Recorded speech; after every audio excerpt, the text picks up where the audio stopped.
Thus, the habit of drinking tea spread to Japan,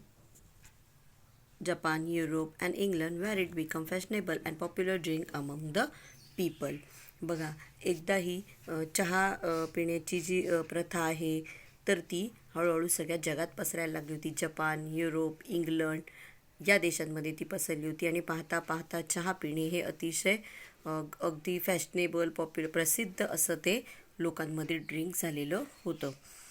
how did this magical beverage get its name? The Chinese character tea. Tea was first used in early inscriptions to describe tea, but later a new character cha was developed to refer specifically to tea. The word cha is now sometimes used in English to refer to China tea, and as well as all know, it is very close to the Hindi word chai, which is used all over India to refer to tea. बघा, तर आत्तापर्यंत आपण बघितलं की चहा कसा आला, पण चहाचं हे जे नाव आहे हे मॅजिकल हा बिहेवियरेज आहे, एक चमत्कारिक पेय जे आहे त्याचं नाव त्याला कसं मिळालं त्यासाठी ते सांगितलं आहे. बघा की सर्वप्रथम प्राचीन काळामध्ये चहाचं वर्णन करण्यासाठी टी यू असं हे चीनी अक्षर पहिले वापरलं गेलं होतं आणि नंतर चा हे नवीन अक्षर खास करून चहाचा उल्लेख करण्यासाठी आलं आणि चा हे हा शब्द चीनी चहाचा उल्लेख करताना इंग्रजीमध्ये कधी कधी वापरला जातो आणि तो संपूर्ण भारतामध्ये म्हणजे आपल्याकडे चहाला ज्या नावाने ओळखलं जातं त्या आपल्या चाय हा हिंदी शब्द आहे आणि तो सगळ्यांचा जवळचा आहे हे आपल्याला माहितीच आहे. बघा, how did tea first come to India?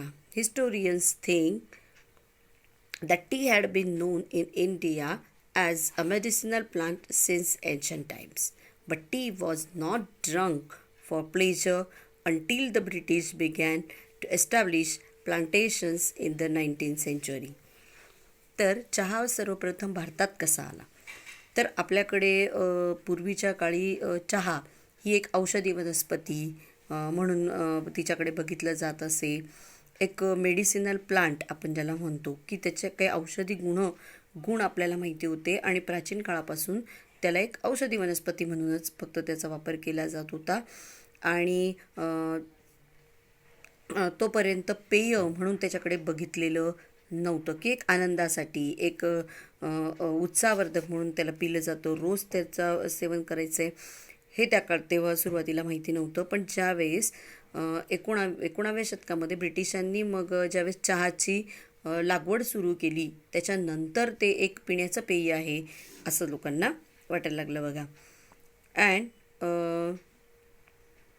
19th century, in the 1770, the British East India Company made several unsuccessful attempts to grow tea in Bhutan and Assam with seeds from China.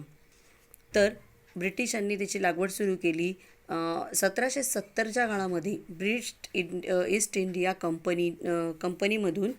कंपनीने चहाची लागवड जी सुरू केली होती ती चीनमधून बिया आणून भूतान आणि आसाममध्ये त्यांनी ती लागवड केली, पण मात्र ते प्रयोग जे होते ते अयशस्वी ठरले होते.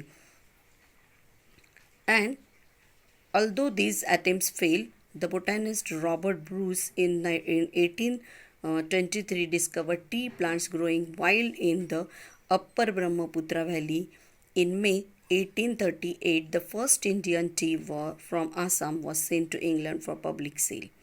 Since then, India has gone on to become one of the leading producers of tea in the world.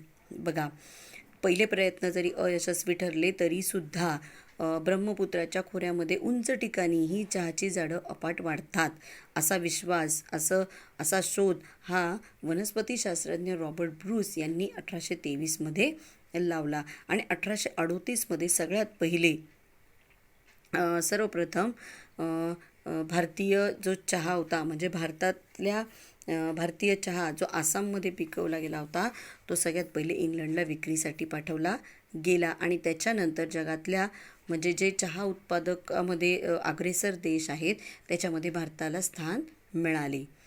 तर अशा पद्धतीने चहा हा भारतामध्ये आला असं आपण म्हणूया. T lovers claim that tea may be able to reduce the risk of cancer, control blood pressure, fight viruses in our body and actually help us live longer. बघा, तर चहा प्रेमी असा दावा करतात की या चहामुळे बघा काय काय फायदे आपल्याला होतात. इट्स अ रिफ्रेशिंग, ते एक रिफ्रेशिंग तर आहेच, एक उत्साहवर्धक आहे, पण त्याचबरोबर चहाप्रेमी असा दावा करतात की ते कॅन्सरसारख्या मोठ्या रोगाला कर्करोगाचा धोका ते काय करतं, कमी करतं. त्याचबरोबर ब्लड प्रेशर जे आहे ते कंट्रोलमध्ये आणतं. त्याच्यानंतर जे व्हायरसेस असतात आपल्या बॉडीमध्ये, जे विषाणू असतात त्यांचा त्यांच्याशी ते फाईट करतं. त्याचबरोबर आणि आपल्याला जास्तीत जास्त निरोगी आयुष्य जगण्यासाठी ते मदत करतात. आणि त्याचबरोबर आपल्या बॉडीतले हे सगळे व्हायरसेस मेले, नंतर आपलं ब्लड प्रेशर कंट्रोल आले, म्हणजेच खऱ्या पद्धतीने आपण आपलं आयुष्य जास्त आयुष्यमान आपण जगू शकतो. Our body produces chemicals called free radicals. They can damage our body and our health. Tea contains antioxidants called flavonoids. Scientists believe these help to protect our system against free radicals. बघा, आपल्या शरीरामध्ये अनेक chemicals असतात. तर ही जी chemicals म्हणजे रसायनं जी तयार होत असतात त्यांना फ्री रॅडिकल्स म्हणतात. मुक्त मूलके, जे तुम्ही विज्ञानामध्ये शिकलेलेच असाल बघा. तर ही मुक्त मूलके जी आहेत, फ्री रॅडिकल्स जे आपल्या शरीरात तयार होत असतात ते आपल्या शरीराला आणि आपल्या आरोग्याला डॅमेज करतात, म्हणजे नुकसान पोचवतात. दे डॅमेज अवर बॉडी और अवर हेल्थ. मग टी कंटेन्स अँटीऑक्सिडंट्स कॉल्ड फ्लॅवोनॉइड्स. तर टीमध्ये, चहामध्ये एक असं अँटीऑक्सिडंट आहे की ज्याचं नाव आहे फ्लेवनॉइड. फ्लेवनॉइड ही असं अँटीऑक्सिडंट आहे की जे त्या रेडिकल्सपासून आपल्या शरीराचं रक्षण करतं. बघा, scientist believe this help to protect our system against free radicals. हे शास्त्रज्ञांनी सुद्धा मान्य केलेलं आहे. बघा, for many people tea is a popular drink to have with friends in many countries around the world. Tea drinking is an important social occasion.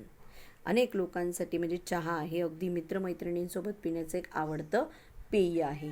मग जगभरामधल्या अनेक देशांमध्ये म्हणजे जवळपास सर्व देशांमध्येच चहा पिणे म्हणजेच tea drinking is an important social occasion. म्हणजेच काय, तर चहा पिणं, चहापान करणं हा एक अतिशय महत्त्वपूर्ण असा एक सामाजिक प्रसंग बनलेला आहे.